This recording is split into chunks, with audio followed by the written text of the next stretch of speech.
So my name is Hariharan.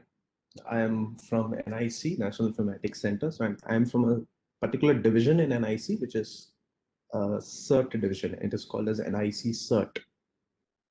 I think most of you might be knowing about CERT in, which is the National Nodal Agency for Handling Cybersecurity Incidents in India. So we do almost a similar kind of activity what CERT does. The only thing is the scope differs. While CERT takes care of cybersecurity incidents across the entire country, we cater to the security incidents which happen within NIC. So within NIC means even the computers, desktops, servers, websites, anything that is hosted or connected to NIC network. By chance, if any security incident happens on those systems or servers, then we come into picture and we'll handle the incidents. So in today's session, I would be just covering a brief, like a couple of actual case studies of security incidents which we handled at NIC CERT. And at the end of each case study, I would be sharing with you the actual reason for those security incidents, why it happened, what is the vulnerability or the security loophole or gap which led to the incident in the first place, and then how you can prevent the occurrence of similar incidents at your workplace, at your office, or in your network, or in your systems, whatever it is. So what are the brief 10 or 12 steps you can take at your level? So that I will be sharing with you. And then some general guidelines of security, the best practices, purely based on what we have observed within the government setup, like what are the common mistakes people make and how you can refrain from making or repeating the same mistakes. So this is a brief overview of the session. So let me now share my PPT.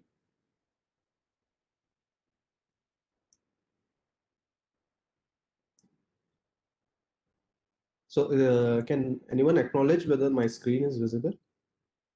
Yeah, it's visible. Okay, okay. Thank you, sir. So let me get into the presentation mode.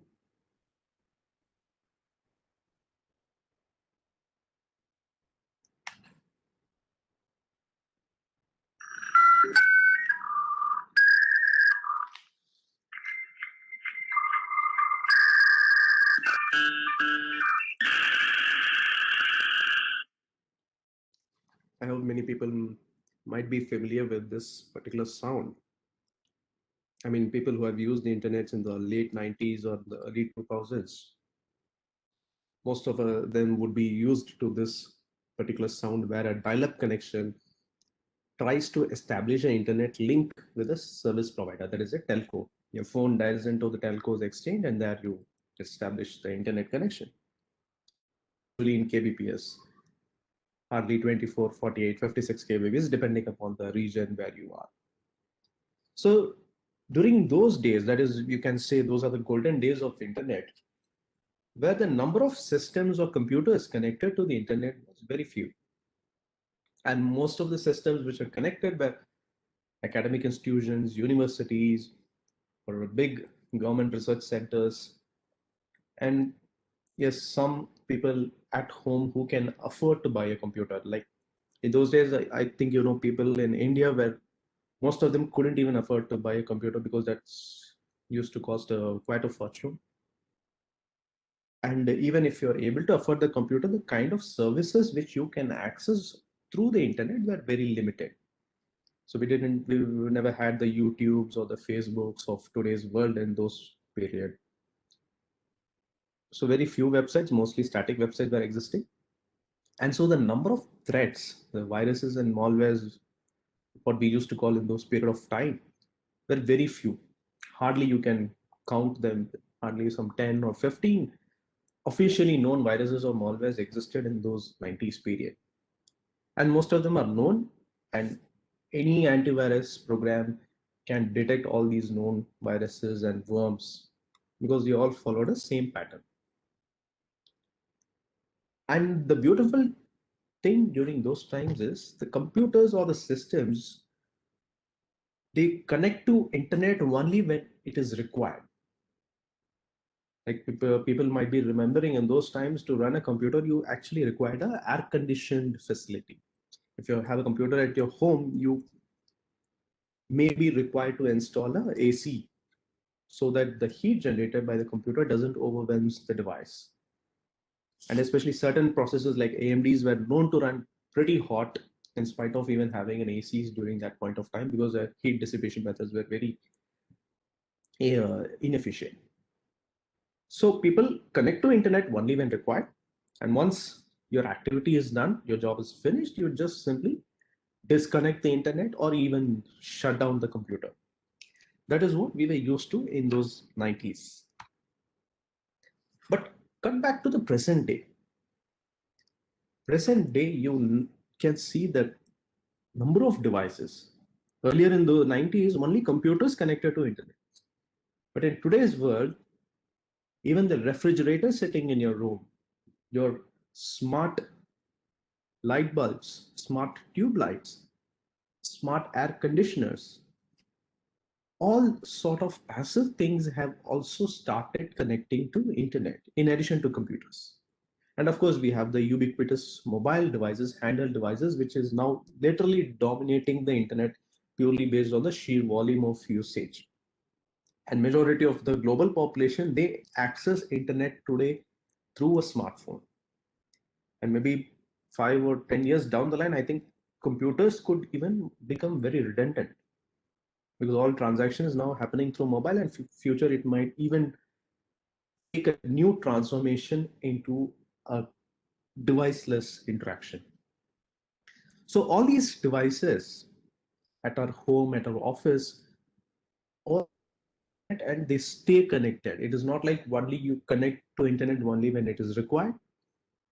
That was in the 90s, but now they always stay connected. They always communicate something. The smart speaker sitting in your room, listening to your conversations, even if you don't say the keyword like hey Siri or hey Google or hey Alexa, which is the wake up word for those speakers to actually respond to your request. But even if you don't say the word, still those speakers listen to the conversations at the background, because the mic always stays on. And they regularly send a telemetry data to the servers, which is hosted by the parent companies. So they are literally sitting ducks for all the modern threats and risks which are prevalent in today's cyberspace. And like I was talking about computer transformation in the earlier slide, I think most of us can relate to like how the traditional desktop based interaction with the internet are now transformed into a mobile, and in future, I hope even today many of us may have a smart devices in our home, but 5 or 10 years down the line, I hope these smart devices would become the norm. All the homes may come pre-built or pre-fitted with these smart devices. Every single light or fan or heaters, geysers, air conditioners, everything could be smart, pre-fitted right at the time of constructing a house or selling a house, whatever it is. So when you have all these smart devices around your environment, then you don't need a traditional desktop or a mobile to interact with these devices. As you know, most of these devices, they work based on some sensors. You have either a microphone, or you have a motion detector, or you have a heat thermal imaging sensor. It differs from device to device. So these devices actually very prettily, they just merge into your surrounding environment. They just gel with the environment and they become the environment for you. So here you're actually interacting with your environment. You ask your smart home management system to switch on your TV, to switch off your AC, even before you reach your home. So this kind of interaction-based computing has thrown open the doors for many possibilities. The possibilities can be both good and bad. You get a more additional features embedded into it. And the bad is anyone can speak, just like you can ask your smart device to switch on or switch off. And whatever you say through your voice, that gets translated into a computer command. And that command is processed at the back end by the AI engine. So instead of saying switch on or switch off, I could send some other random commands through a voice, and I can literally, let's say, overheat your oven and cause an electrical blast. That could literally become very disastrous. And this is where hackers are now innovating much more. Because if you see the smart devices, like let's say, for example, you compare the kind of devices in the IoT spectrum, Internet of Things. You have many PLC SCADA systems, you have health devices, like you have pacemakers installed in your inside your body, which controls the heartbeat. Imagine if somebody can hack into the pacemaker and they can make the frequencies, they can fiddle with the frequencies, and that could literally cause heart attack to the person, and it can be fatal also. So that is the level of risk which is prevalent in today's world. And these risks are not superficial, they are not hypothetical, they really exist. And many people have already demonstrated proof of concept of these things. But here is the companies who manufacture these kind of smart devices or IoT, most of them, they don't cater to the security because they are primarily a different company. Let's say you take example of a Philips or a Siemens, who are more prominent in the health sector. They make a lot of devices which you can actually embed inside your body and do various functions like measuring your blood sugar levels, measuring your heartbeats, controlling the heartbeats with pacemaker, a lot of other things. So these companies are not primarily a security company. They make devices which is for a specific purpose and they fulfill that purpose in a very beautiful manner. But unfortunately, the level of security testing, the additional validation of any bugs or vulnerabilities in the device or the software code written on it, that they lack somewhere. They still have not done proper testing. So this is where hacker gets into picture and they exploit these devices. And there is a very good risk that until unless we don't come up with a universal security standard for all these smart devices, the future is going to be, uh, I don't know, you literally have every single device around you which can be or could be compromised by hackers, and they can always do some sort of surveillance around you and they can manipulate your environment also. So coming back to the e-governance service delivery. So like 10 years back, government was mostly focused on bringing services online. Like most of the services, like for example, issuing a birth certificate, a caste certificate, a death certificate. So all these were manual process. So you have to go to a local district administration office, fill up a very lengthy form, sign on it, and many people who are illiterate, they need the help of any other third party or a brokers who may charge some commission to fill up the form for them. It was a very laborious process and it is manual. Whatever form you manually fill it up, that has to be manually verified by 2 or 3 level of government officers, and then by the time they issue a certificate, that certificate will also be prepared manually. Somebody will write your name on the certificate, will write the date, everything. So the initial days, the e-governance service delivery was purely focused on converting all these manual process into digitized electronic form. So that is where the Digital India came into picture. So some mission mode projects were chosen where not just digitization of service was done, a business process re-engineering, eliminating duplicacies, eliminating redundancy in the process level. All those were done and services were converted to online. But the focus was purely on digitizing services, so security was never on the forefront. And in those days, the number of threats we had were also very less. But now, 10 years down the line, we face a huge amount of security threats and attacks on a daily basis. So now the focus have shifted towards securing the data, applications, and services which we already have up and running. So security is being given prime importance in almost all the government projects now.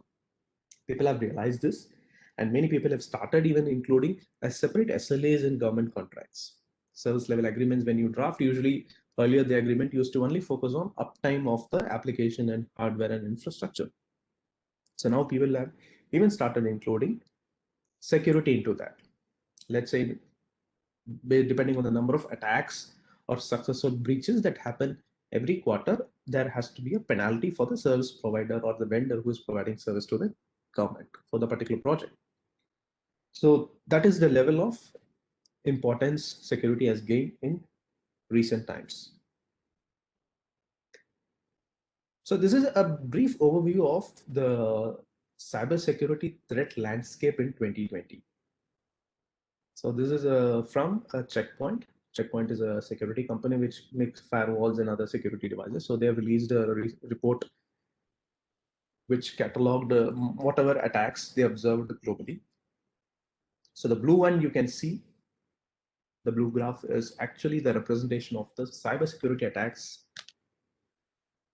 in general, that it covers all categories. Whereas the red one, this specifically focuses on attacks which were related to or targeted COVID-19 theme.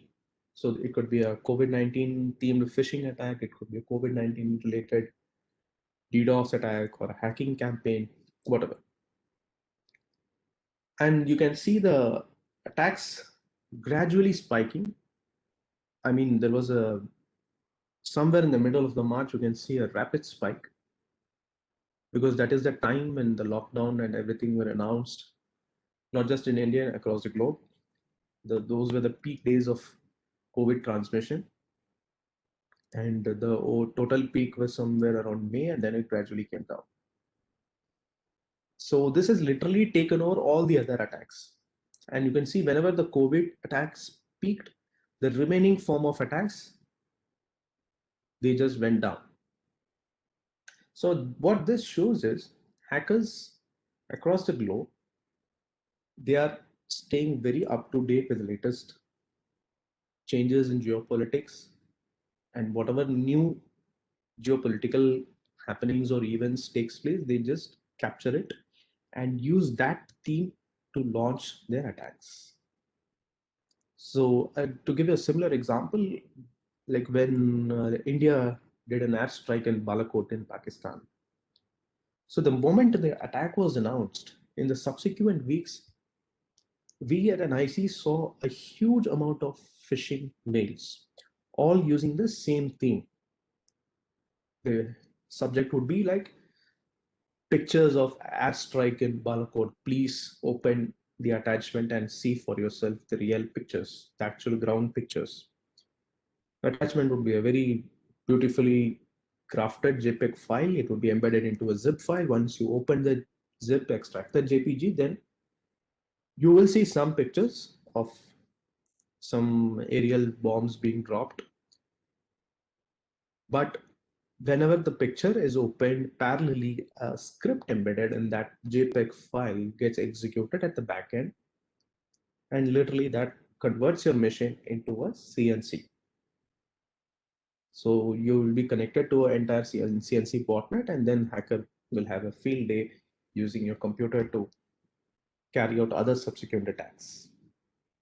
So hackers, they always stay alert. They watch the news, whatever latest globally trending news, whenever it happens, they quickly grasp onto it and they start using it in many campaigns, and the most prominent one being phishing.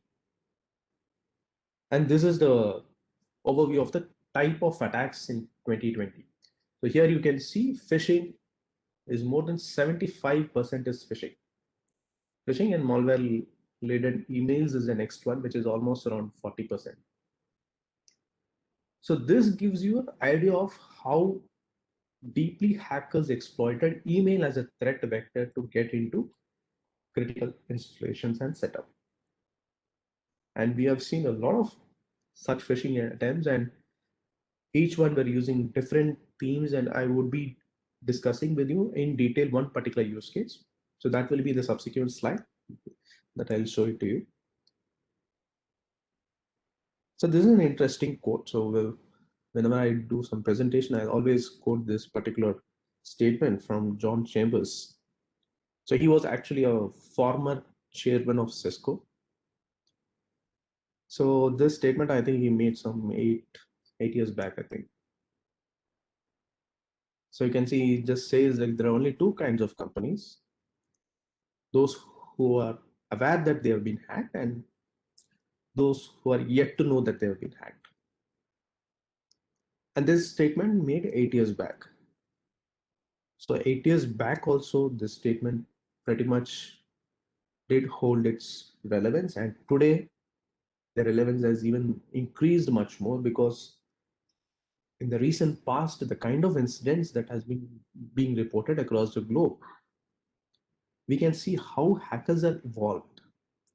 Like most of the incidents which gets discovered or reported, the normal discovery happens several months after the initial compromise. So during those several months, or in some case even years, the compromised organization, in spite of having all the tools and latest technologies, still they're not able to identify that they have been hacked. So let's see how this happens. So this is a typical defacement page of a website. As you can see, they say Pakistan Zindabad, so it is pretty relevant who did this hack. Some Pakistan-based hackers who calls themselves as Pakistan Cyber Army. So this is the scenario like 7-8 years ago.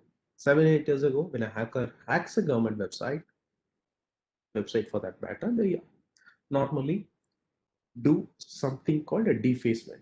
Defacement is where you change the legitimate website page with your own page. You make any custom page and replace it with a legitimate page, or you tamper with the content of the legitimate page. Let's say there is a website of pmoindia.gov.in. So the homepage can be completely replaced with this particular hacked page, or they can make some changes into the homepage. Text is written on the homepage like Honorable Prime Minister Narendra Modi. They can just remove Honorable Prime Minister and they can write something else. So that is what defacement is, and this is the primary modus operandi of hackers 7-8 years ago. They deface a page, they immediately announce to the world, yes, I have defaced the website. And there are certain hacker forums where they literally post it in the open. And hackers, they used to have some sort of reputation ranking. So based on the number of sites you deface, your reputation and stature grows amongst the hackers group. So people were just blindly defacing government websites. They were not bothered about the data that is present in the websites. They just deface it and they leave the site. They don't actually get into DB, or they don't actually take out the data. Very few hackers did that, but most of them primarily did defacements. And the moment they do defacement, they just scream out loud that they have done the defacement, and then immediately everybody comes to know. But this was the hackers 7-8 years ago. But whereas today, the modern hackers, they rarely do defacements. Defacements are done by kiddies, like script kids. People who are starting with cybersecurity, offensive cybersecurity, you can say. Whereas the actual hackers, the modern hackers, they observe these three things: stealth, persistence, and evasion of detection. So this is where you can relate to the statement made by ex-chairman of Cisco, John Chambers. So modern hackers, they once hack into a network, they stay very silent. They don't make any huge or mass volume traffic or attempts inside the network. They'll be very silent and they'll be piggybacking on any genuine traffic, which is very hard to detect. Persistence, yes, they'll be very patient. The moment they get into one system, they just don't do a scan across the entire network immediately. They do very slowly, one scan per day or one scan in weeks. And slowly they gather the data and exfiltrate that data back to the hacker's server or machine without being detected. So this is where piggybacking happens. They piggyback on any genuine traffic, which just skips the detection of your security devices. Like you may have an IPS, you have a firewall, you can have an antivirus installed, but still, while piggybacking on any legitimate traffic, the detection by these tools and devices is very less. They can just skip the detection and they can successfully exfiltrate the data. So to give you an example, this is a supply chain attack which came to light in December 2020. And I hope many of you might have heard about it. It is related to the SolarWinds attack. So SolarWinds is a company which primarily makes software for network management. Let's say if you're an organization which is having a large corporate network, SolarWinds has a software tool which can help you in managing the network. You can manage or monitor the routers, switches, and devices inside your network. And it gives alarms. You can send SNMP traps, check the device health status, all the other stuff you can do. So this tool was widely used by many companies, many big organizations. So organizations like the US government, companies like Intel, Microsoft, Cisco, everybody used SolarWinds software. So what hackers did was they successfully penetrated into the SolarWinds repository. The repository is something like if you've heard of GitHub, github.com is like a code repository. So there is a concept called DevOps, that development operations, they go hand in hand. So in DevOps, one of the component is a repo, a code repo. So whenever you design a project, you write a program, a code, that code is stored in a central repository. And any change you make on the code, that gets recorded on the repo. Who made that change? What is the change? The description the person will type. And that goes through a code review process. And then there'll be some people who has the permission to approve the review.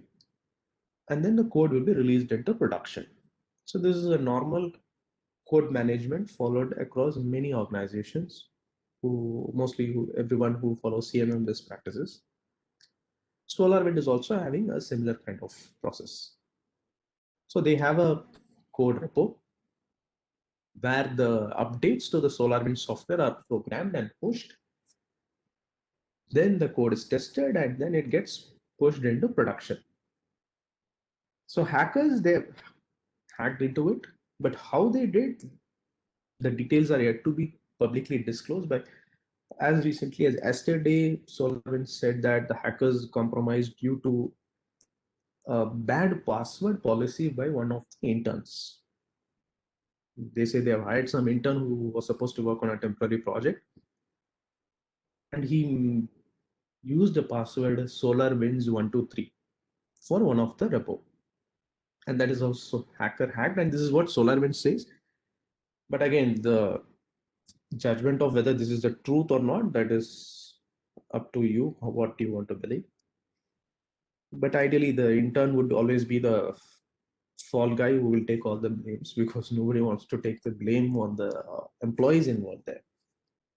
So but let's leave that aside. But this is how it happened. Some more hackers got into it. They made modifications into the source code, and that modified source code, which had the malware, was pushed into the production update. And once it got pushed into the production update, the update was immediately rolled out from the update server to all the customers who subscribed for the updates. So here customers as big as US government, they got updated with the malware. Companies like FireEye, Intel, Microsoft, Cisco, they also received the same malicious update. But none of their systems triggered any alarm saying that this update is a malicious, because this update package was signed, digitally signed by the key of SolarWinds, which is a legitimate key, because they have pushed it through the legitimate update server. So that why it was signed with a legitimate key. So nobody suspected this. Even the AV setting on the machines in all these places, they also didn't detect anything suspicious. The update was pushed, it was rolled out, and it was running very perfectly, successfully for many months. Until unless a company called FireEye noticed something wrong in the network. FireEye did some digging, and then they found out this update was a compromised update. And this update, it creates a CNC in your environment, and then it gives a complete backdoor access of your systems to the hacker. And here the update is not a normal piece of malware code which any Tom, Dick, and Harry could create. It is a very sophisticated piece of code which most of the researchers claim that only a nation state could be able to achieve such a kind of a sophisticated attack. So the CNC makes a communication hardly once in a week. So only once in a week or once in several weeks, it may just send a single beacon to its CNC server. So that is why it never left any actual footprints to raise any alarms in the entire network. But luckily, FireEye caught it, and then they were able to map out the entire attack, and then they shared the IOCs, the indicators of compromises related to this attack, with US government and other bodies. Then the other people started running this against their network, then they also found out they have been compromised. And this attack is still evolving. Still, the extent of the attack and penetration is not clear. Still, there might be many more victims, but still it's an ongoing process. And US government is blaming Russia for this attack, but still we don't know who is actually behind this attack, because attribution is something which is very difficult in the cyberspace. So irrespective of whatever happened, the key thing here to note is, ideally, when a vulnerability comes up or when a security threat comes up, the first thing we do is we do two things. One is we ensure that we run the latest updates on our systems. It can be my operating system, it can be your softwares or applications. We always believe that installing the latest updates and patches makes you safe. And similarly, same applies for antivirus also. Whatever antivirus solution you have on your system, you believe that if that antivirus is updated, it keeps you safe from most of the threats. But this SolarWind attack raised a very important question on what could happen if the very update server of your AV company, or the company which releases your operating system, got compromised. If the very same update server which is supposed to deliver you a security patch, let's say rather than delivering the patch, it just pushed a backdoor to you, how are we going to detect such a scenario? So that is a very real and very present danger also in today's world, because this kind of attack can happen anywhere. So today we are talking about SolarWinds. So tomorrow the same attack can happen in Microsoft also. It can happen in Cisco. It can happen in Intel. Anywhere it can happen. So companies around the world are just going back to their drawing boards, and they're trying to create new strategies to isolate their systems from these kind of supply chain compromises. So that is still an ongoing process, but you have to be always sure that whatever you push into the system, that may not necessarily keep you safe from everything. So you need to change the best practice of patching with other security best practices also, so that if any one of the vector gets compromised, you have other fail-safe mechanisms which can help you at least to spot the compromise. So what are those steps that we will cover in the coming slides? So this is a case study of an actual phishing attack which happened within the NIC email setup.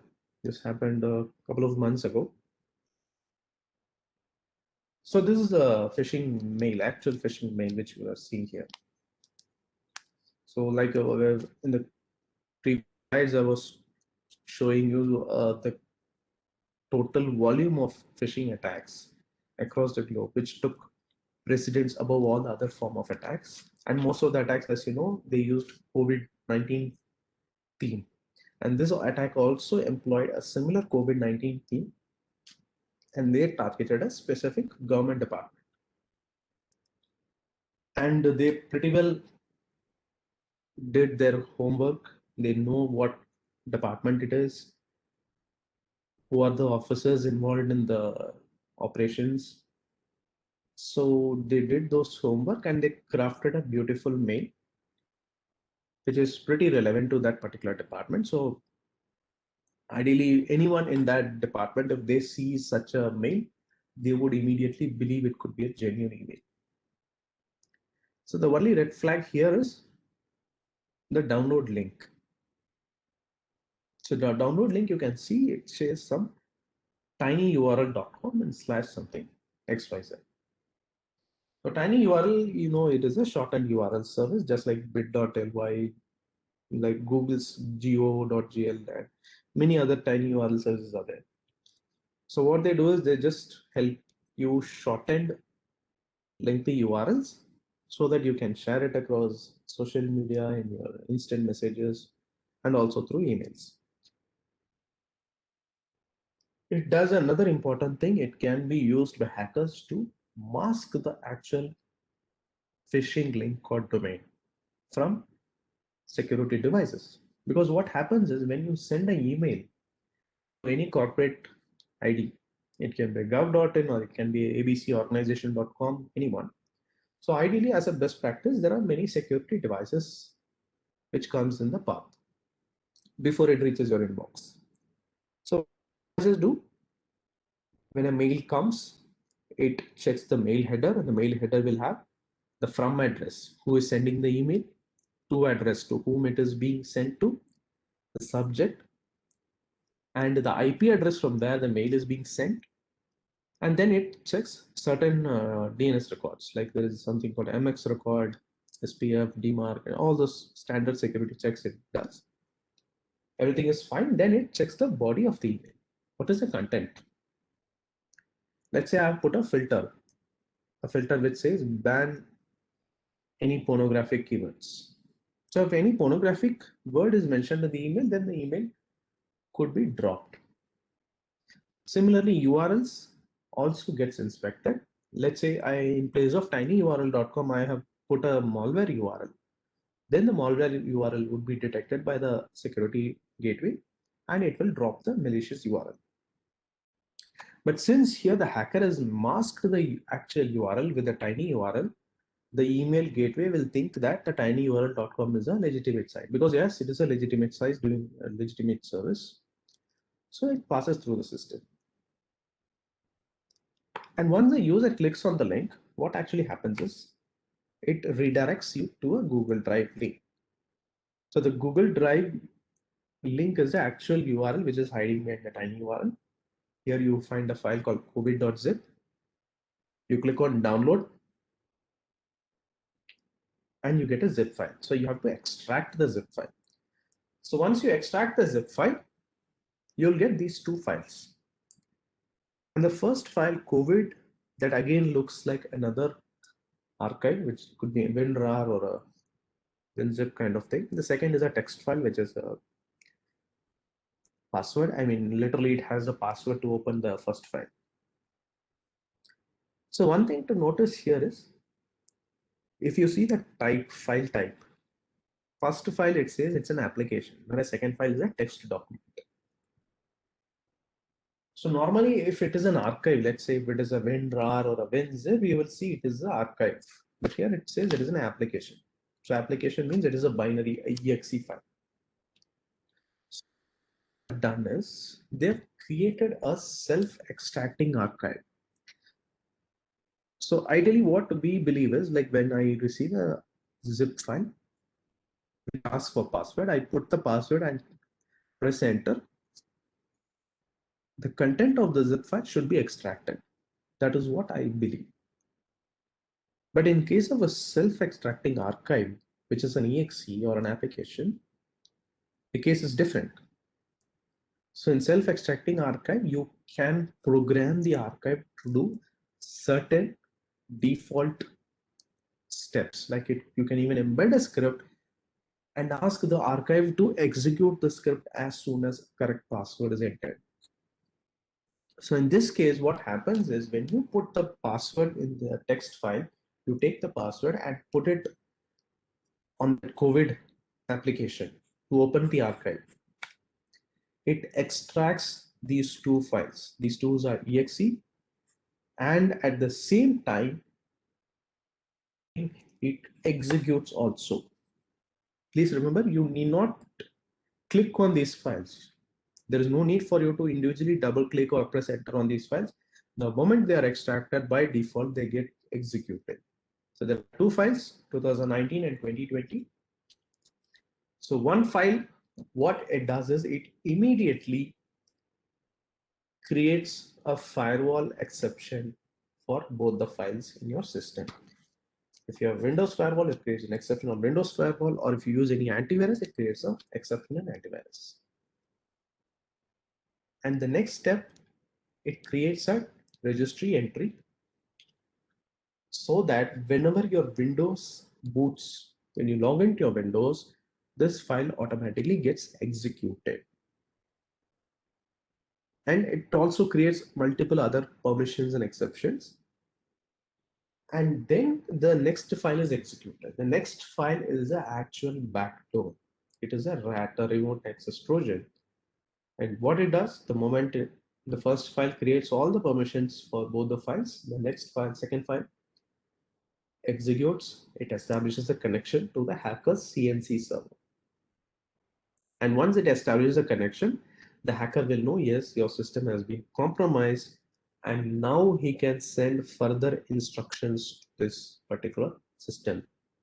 So by default, what it does is it collects all information about your system, your make, your model, IP address, the MAC address, the number of users in the system, the file and folder structure in your system, like what are the drives you have, what are the names of folders and files you have on those systems, what are the startup entries you have, and then of course it drops a keylogger. The keylogger periodically captures your keystroke and keeps on sending to the hacker. So this is a brief overview of what I told so far. So the interesting thing to note here is the CNC domain, that is a hacker CNC server. The CNC call goes through a DNS query. It creates a DNS query, something abc.xyz.net. And once the query gets resolved by DNS server, then it redirects to a particular IP to receive further instructions. Fortunately, in NIC network, we have something called RPZ, Response Policy Zone at the DNS level. To NIC network, and if you are have your systems configured with NIC's DNS server, which is 164.100.3.1, and this IP address is available in the last slide. There's an infographic. So what happens is, even if your system is infected by the file, if your system tries to connect to the CNC, it will be blocked. The connection won't be successful because we have already blocked the domain and IP address. We have already observed similar domains and IPs being misused in other campaigns. So at that point of time, we have already blocked several months ago. So luckily, people are safe if they are in NIC network. Safe in the sense they won't be able to connect to network, but still the malware will be residing on the system. But we will come to know because we have a gateway level monitoring of who is querying the CNC domain. And then our team will get in touch with the respective user and we will get that system quarantined and other cleaning process will be undertaken. But unfortunately, what happened was this attack happened during the peak of COVID pandemic. And some of the users, they were operating from home. Work from home was more prevalent during the last 1 year. So if you're sitting at your home using your broadband connection, then this attack would be successful. It would have been successfully connected with the CNC and further payloads could have been deployed into the machine. And this compromise would be detected only if you connect to NIC network. Then we'll come to, yes, your laptop has been compromised at home itself. And then we'll undertake the cleaning activity. So the learning from this attack is, first thing, shortened URL. Always be very, very careful. Observe caution. Don't ever click directly on any shortened URL you receive an email or SMS, WhatsApp, or any other platform. Always expand the shortened URLs. How to expand? There are two ways. I'll just show you once. Okay, I'll show that is in the forthcoming slides. I think I have one slide. So we have created a portal in NIC. So I'll show you the portal in the forthcoming slides where you can log in using your NIC email ID and password, and you can put any shortened URL link on the portal, and that portal will expand the shortened URL and will give you the actual website or URL which is residing behind that. And by chance, if that URL is a malicious URL as per NIC's intelligence, we will also tell you that this is a malicious URL. So you get these two things. Let's say you're not connected to NIC, you're sitting at your home. Still, you can expand the URL. There are many URL expander services. You can just Google URL expander or shortened URL expander, then you'll get a lot of such services. You can go to any service, paste the shortened URL, they will uncompress and give you the original URL behind that site. So by chance, if you know that it is a legitimate link or URL, then go ahead. By chance, if you're not sure, let's say if it is a Google Drive link or if it is a Dropbox link, Google Drive may be a genuine website, but the actual link might be hosting something. So please be very careful while clicking on that, or you can report such URLs to us if you feel that URL is very suspicious and you don't know whether the actual sample hosted on the URL path is malicious or not. You can report it to us. So the email ID through which you can report, that is given in the last slide. So you can just send us an email stating that you are observed this particular URL. Then we will check that URL. We will download the sample. We'll run it through our manual analysis, and then we'll help you out. So that is one thing. Be careful in clicking shortened URLs. The second step which you can do is keep your OS and AV updated. And third thing, don't use admin user for day-to-day activities. Let's say you have a Windows machine or a Linux machine at home or office. Just create two accounts. By default, you will be having an administrator account. Just create another account with a standard user privilege. A standard user is a user account without any admin privilege. And use the standard user account for your day-to-day activities. Let's say you want to browse internet, you want to log into your email, you want to check your social media, or you want to prepare a presentation or work on a MS Office document. Do all these activities using the standard user.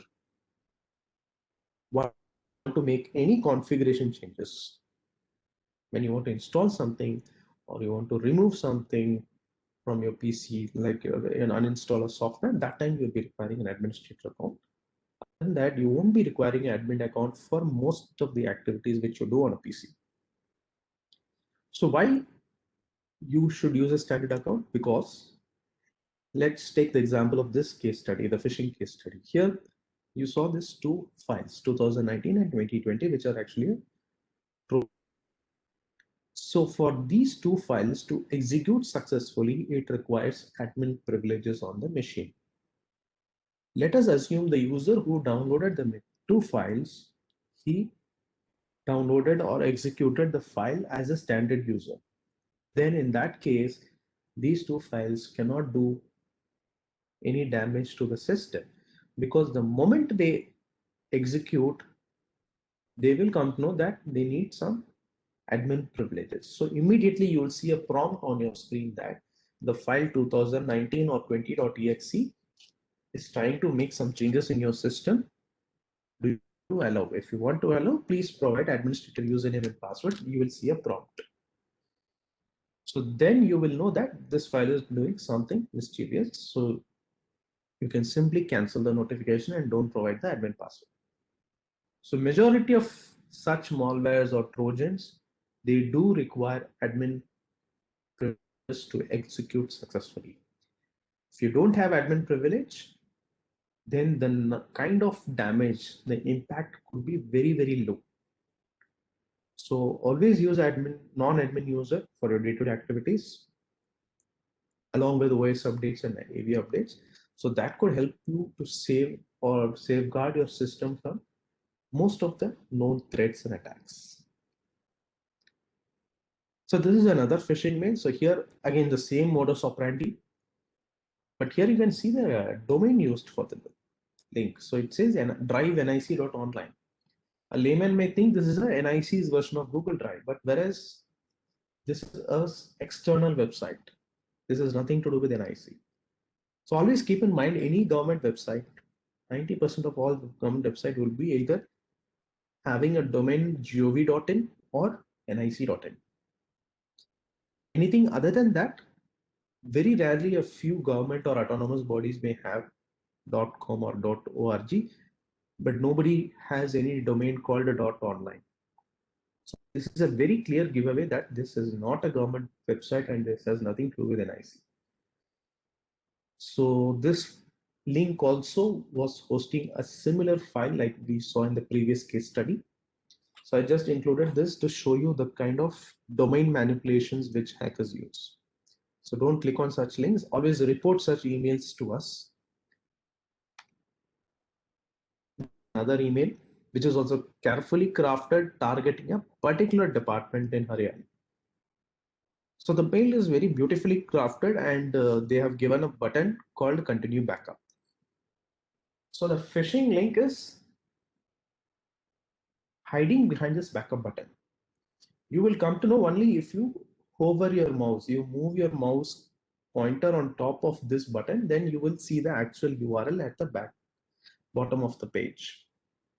This is something .br, it is a Brazil site. So it is a clear giveaway. It has nothing to do with a government website. So always be careful for such kind of attacks. Also, don't click on any buttons or pictures within the email without verifying what link is hiding behind that. I think this is a video. I'll just show you. It's just a 2-minute video. It speaks about a phishing attack, how it can be accomplished. Sorry, I'll just play it for you. So I invited a few of the world's best hackers to try to hack me and show me where my vulnerabilities are. And now I'm going to meet them in Las Vegas for DEF CON, the biggest hacker convention of the year. They're going to hack me using social engineering, which is essentially hacking without any code. They just use a phone and an internet connection. You want to do a sample phishing call? What's phishing? Phishing is voice solicitation.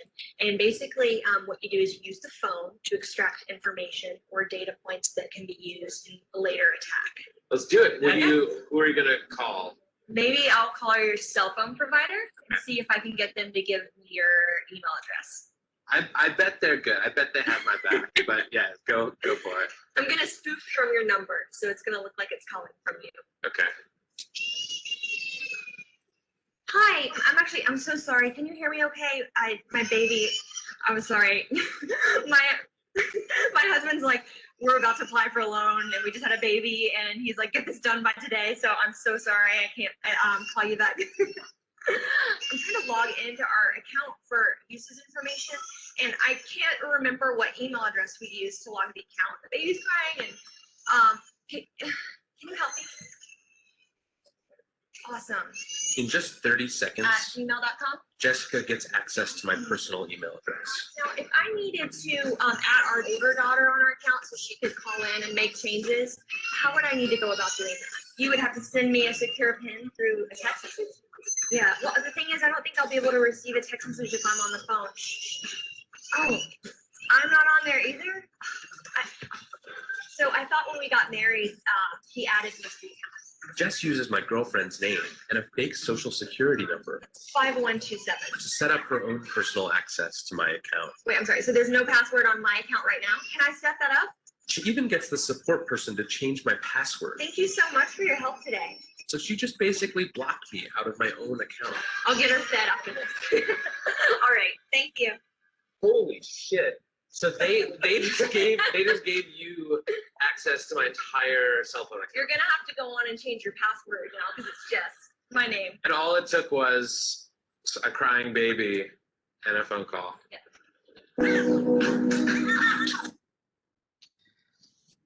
So that video, what you saw in that video, that was 4 years old. So it's not a today's video, it's a 4-year-old DEF CON. DEF CON is a conference which happens in US every year.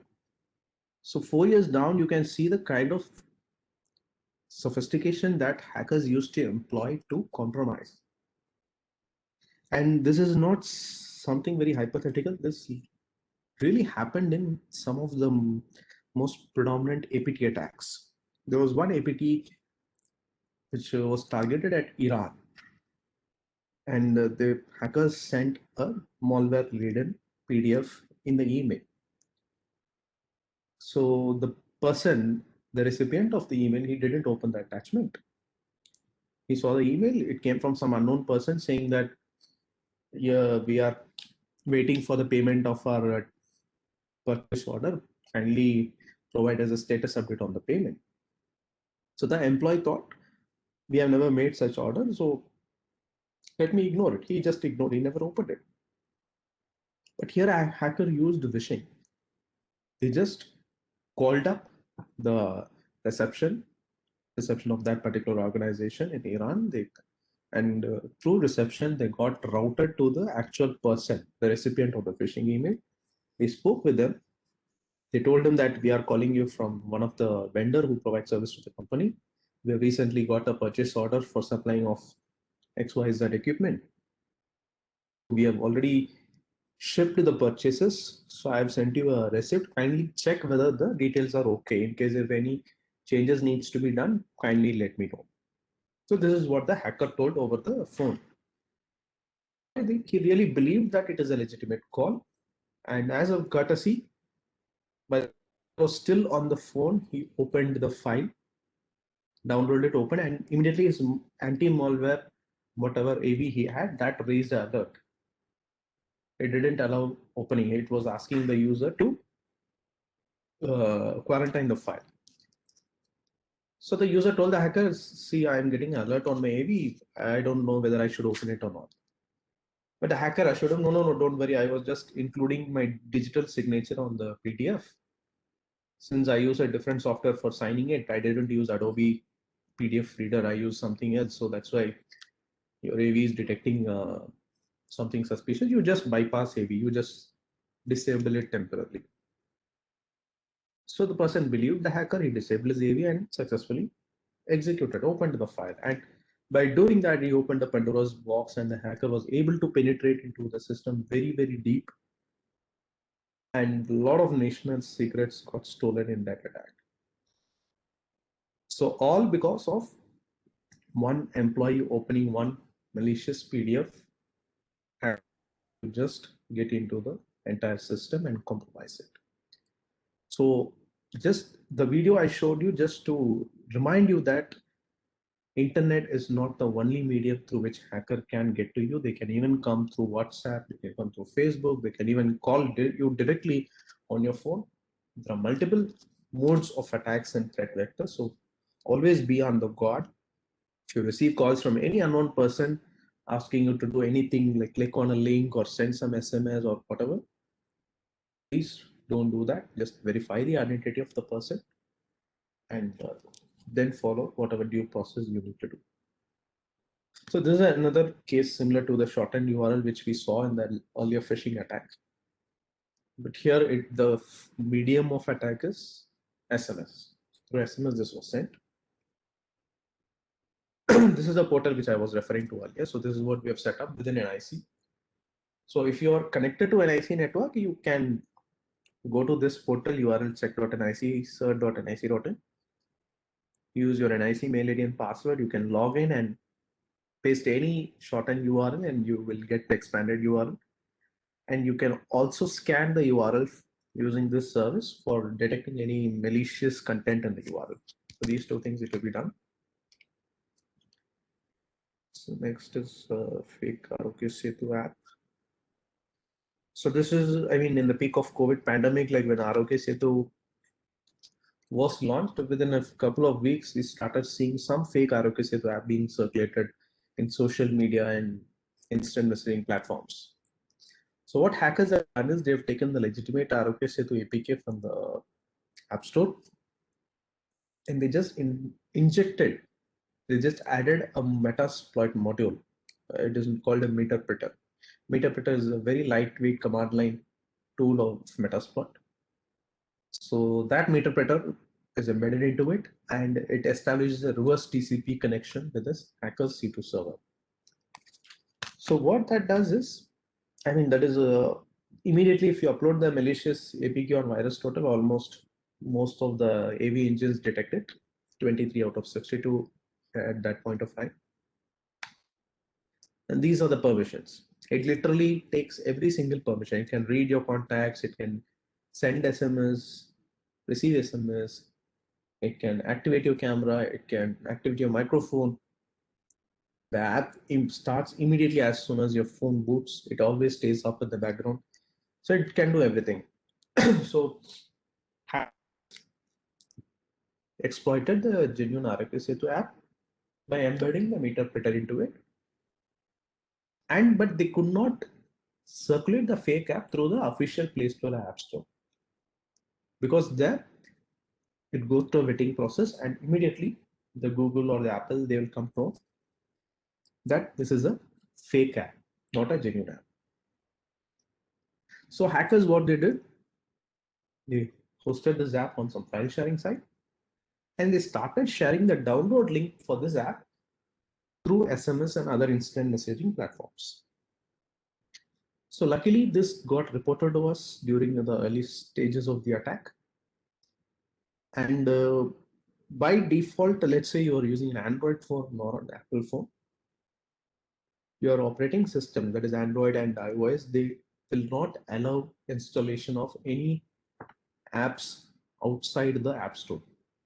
Like in the Apple iPhone, you cannot download and install any apps outside the App Store. Similarly, in Google Android, all apps has to be downloaded from Play Store. But there is an option where you can bypass that. You have to go to settings, you go to debugging of developer options and get into debug mode. There is an option where you can bypass the default security check and allow installation of apps from untrusted sources. Untrusted means anything outside the official Play Store. So if you enable that, then only you will be able to install this fake app on your mobile phone. So the moment you try to install this app, the app will give you instructions. Please go here, do these steps, and then you'll be able to install. But if you do that, then literally your phone is a sitting duck. The entire control of your phone will go into a hacker's hand and do all sorts of attacks or other things. You can use your phone as a launch pad to launch further attacks. So how to stay safe from this kind of attacks? Always download apps from official App Store and Play Store. But then you can ask, there could be some apps in Google Play Store which have been categorized as malwares. It's not that every single app in Google Play Store is a legitimate app. There could be malwares, malicious apps looming around. So in such cases, always you can do a benchmark, like a rule of thumb we could use to say. Check for the app rating on the Play Store, whether it is a well-known app, whether it has a good rating, and check the number of downloads. Let's say an app has millions of downloads, then the chances of that app going rogue is very less. And even if it goes rogue, out of the millions of users, at least a few 10, 12 users will definitely come to know about this rogue activity and it will become public very soon. And such apps will not take the risk of losing their reputation, revenue, brand value, everything by going rogue. So there is a very good incentive for them to do a legitimate activity. So you can rely on them to a certain extent, but I'm not saying they're 100% good. But in the absence of any other benchmark, at least you can follow these two things and download only from the app stores and play stores. And don't bypass any default security settings. Never root your phone, because once you root, all the default security cover is taken off.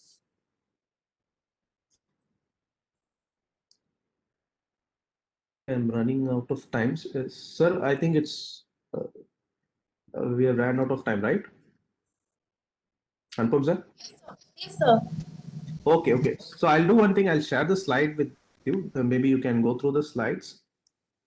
And remaining at the end of the slide, I've kept certain security guidelines checklist, and this is a standard checklist and some best practices. So this is in an infographic presentation.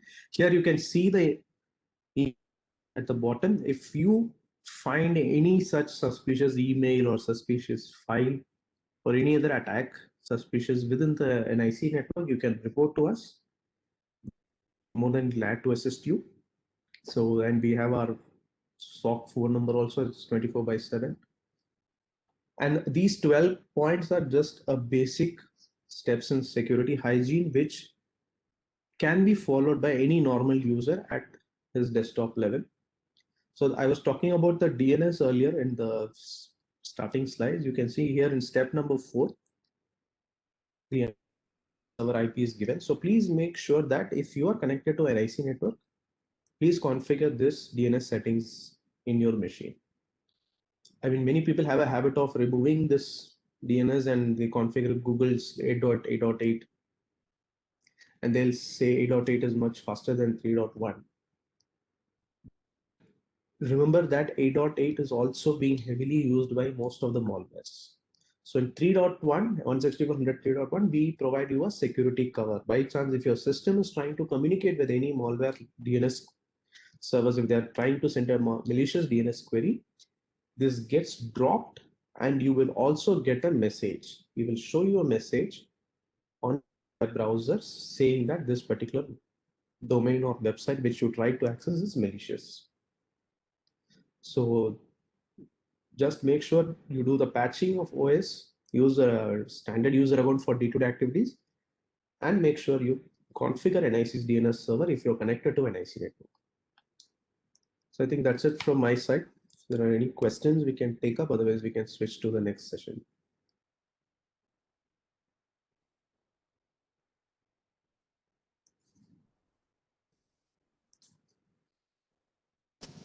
If you have any queries, you can ask now. Or you can write in chat box also. Yeah, you can type in chat also.